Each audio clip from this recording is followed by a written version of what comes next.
course, we all agree, ISIS is evil. They behead innocents. It doesn't get more evil than that. And no civilized or moral person could think otherwise, right?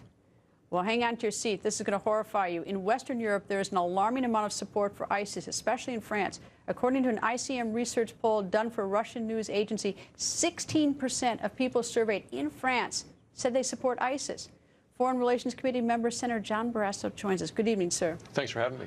Where do you find 16% of a population to support ISIS? It's very disturbing, very distressing. I've seen the poll results. You know, they say that some of these people, it tends to be younger, and those who are immigrants from Muslim countries who are living in France. So it's a huge concern, and it shows me that the threat to the United States is even greater, especially when you see it was a British citizen who beheaded James Foley, that savage act. And, you know, that was called a message to America when they sent the video. UK, looking at the numbers, Germany is 2%, UK 7%, Gaza 13%.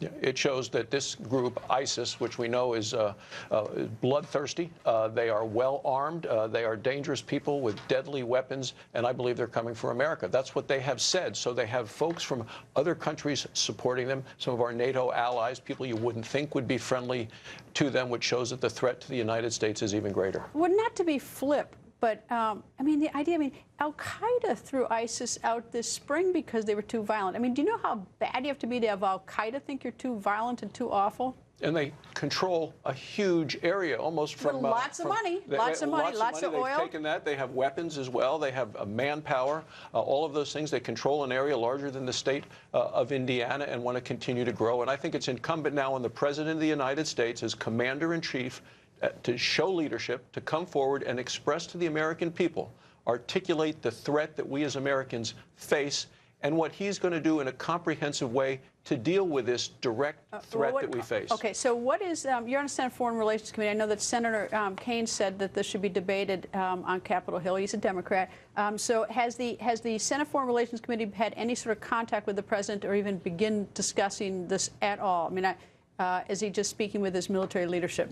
I think the President is speaking with his military leadership, has not come to Congress at all. I don't think you ought to let Congress off the hook. Congress ought to be able to and have to stand up, because this is the way that you interface with voters at home. But the President needs to make the case. What is he going to do?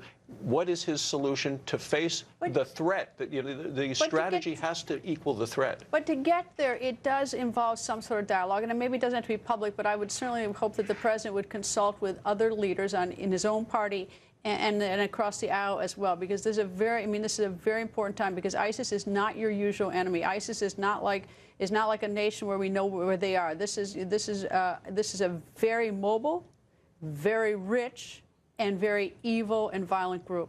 And, you know, Secretary of State Kerry said they have to be eliminated. Secretary of Defense Hagel said these are an enemy like no other. The chairman of the Joint Chiefs of Staff said Iraq alone isn't enough if you want to eliminate ISIS. And it's time now for the President to lay out a plan. What would you do? A couple things. One is I would give additional aid and information and arms to the Kurds.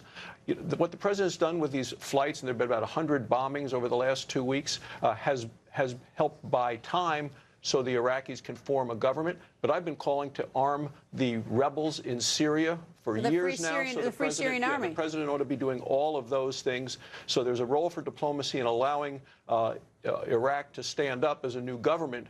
But we need to put together a coalition of other countries, and the President needs to lay out the threat to the United States and his plan to deal with it, because I think his Secretary of State and Secretary of Defense are right. This is a threat like no other. It is a threat to the homeland. We can either fight them there or fight them here, and I'd rather have them fought over there. Senator, nice to see you, sir. Thanks for having me.